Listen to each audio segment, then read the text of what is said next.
We all know well the story of one of the greatest leaders that Africa has ever known, Nelson Mandela, ex-president turned president and great impact leader in this world.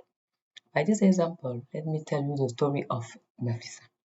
Nafisa is a detainee sentenced to 5 years in prison for infanticide.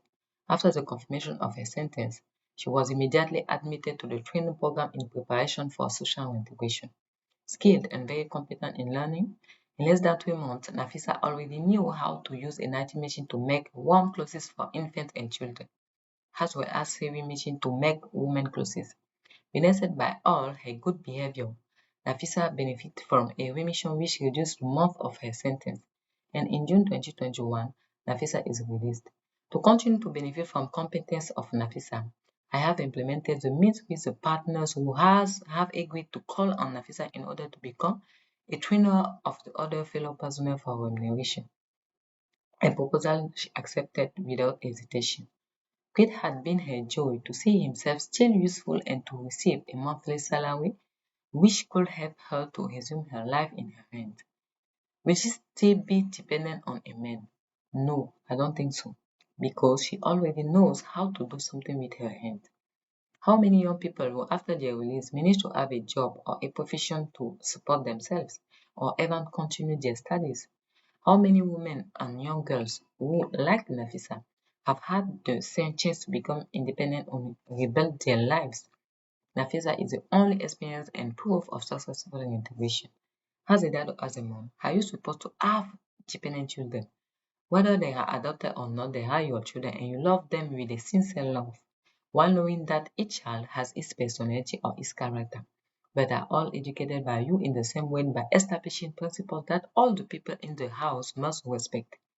But despite all that you transmit to them as values, among them are some who, driven by the curiosity of discovery or by the influence of the external environment that they rub shoulders with, or sometimes for unknown reasons, commit errors or even stupidity, sometimes serious, but like a good parent concerned about the future of his children, and as we often say, who likes to punish well, we impose a sanction on him according to the seriousness of his act, and you will give him a little more attention and follow up, but you will never reject him and you will never abandon him for the act committed.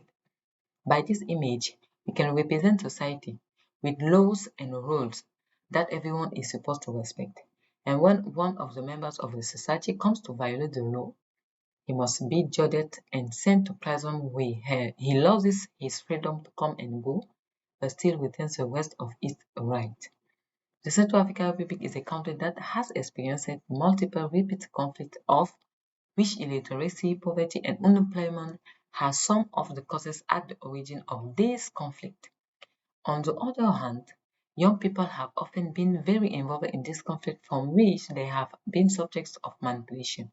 Women also during this conflict have suffered all kinds of violations, making them all vulnerable, exposing them to all forms of practice, which is at the origin of many incarceration of young people and women. When statistics have shown that the present population in the thousands of my country is mostly young.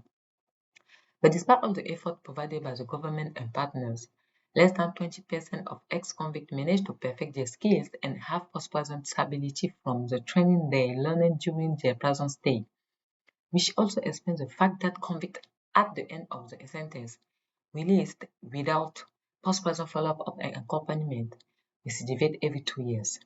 From where we can raise as a problem to non-mandatory post-prison, thus making the process of social reintegration incomplete.